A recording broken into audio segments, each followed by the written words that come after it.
Africa, the talent that's come up with the SA20, how that has really solidified the cricket in that part of the country, and these heroes have become homegrown heroes right here in India as well.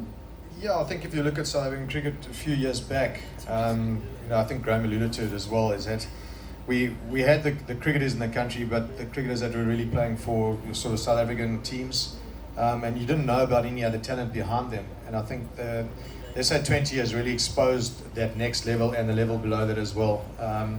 The Indian franchises came into our country. They put scouts out there, so there was a lot of work that went on behind closed doors to expose these players, and then they go out into the global market as well. And we talk about the big leagues, but I mean there's other leagues where a couple of our youngsters get involved as well and do really well. Just to mention a guy like Tristan Lewis who played for MI New York, and he had a really good 1 or 2 games towards the back end.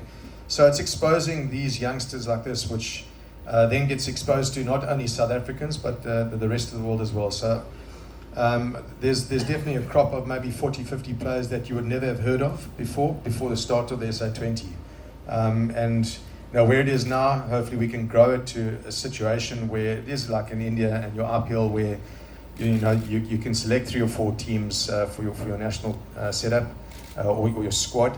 We're not there yet, but we're certainly heading in the right direction. And all these youngsters that you see coming through, Lando Pretorius, Diavo Previs, I'm sure you're going to see a lot more than this season and the season to follow as well.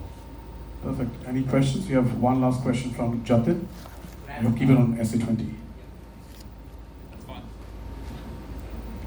With so many leagues emerging across the world, do you think the international cricket needs to rethink its calendar, considering the players' fitness and availability, so that each gets enough time to cover and play for the national team? Look, I think you'll probably find that there'll be 4 to 5 Tier 1 leagues. I'm not saying the other leagues will go away, but there'll certainly be a Tier 1 of sort of franchise leagues in different windows, so maybe 4 to 5, probably a Club World Cup coming. I think bilateral cricket is hard. I think when top nations play each other, it gets a lot of interest. Even with the ICC, they have an event a year. But I think the interesting thing to watch is going to be post-27 FTP cycle, where the new cycle kicks in, all the new rights deals get done. That's going to be interesting to watch. I think bilateral cricket, if anything, outside sort of the top teams playing each other, is lacking a little bit of context at the moment with 4 games here, 2 games there. There's no consistency to these things. But obviously it does come with national pride as well. So I think you're going to probably see a shift in how things work post-27. Final question. David, you played a lot of cricket with Rishabh Pant as well, and we saw a shift in momentum last year during the final when he took an injury break.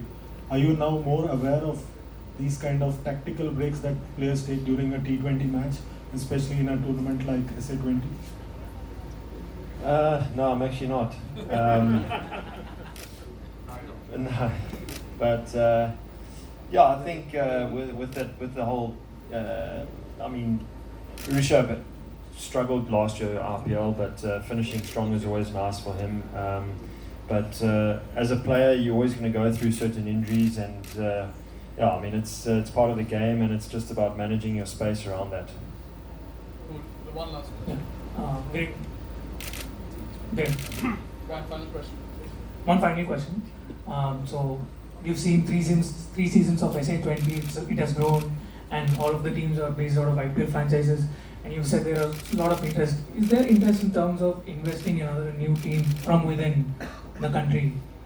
Have you seen, maybe Mark can also touch upon that?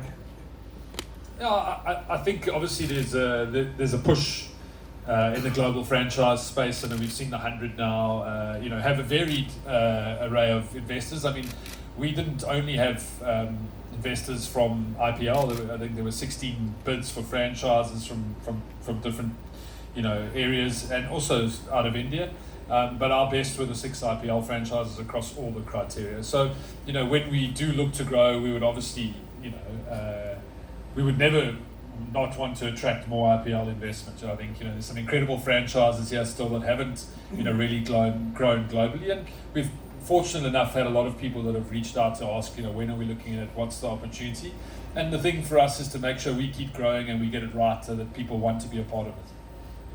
Thanks so much, guys. Thanks.